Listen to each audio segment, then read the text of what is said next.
Saudara, pertandingan sepak bola di Kabupaten Polewali Mandar, Sulawesi Barat diwarnai kericuhan.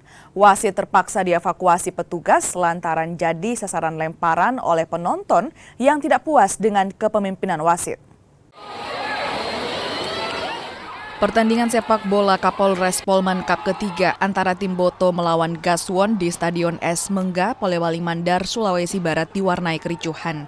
Wasit dan perangkat pertandingan lainnya harus dievakuasi keluar lapangan setelah jadi sasaran amukan penonton yang tak puas dengan kepemimpinan pengadil lapangan. Kericuhan bermula saat tim Gaswon memprotes gol tim Boto yang disahkan wasit, meski dinilai belum melewati garis gawang.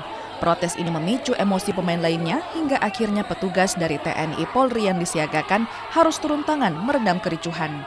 Edwin Arwan Pitu, Kompas TV, Polewali Mandar, Sulawesi Barat.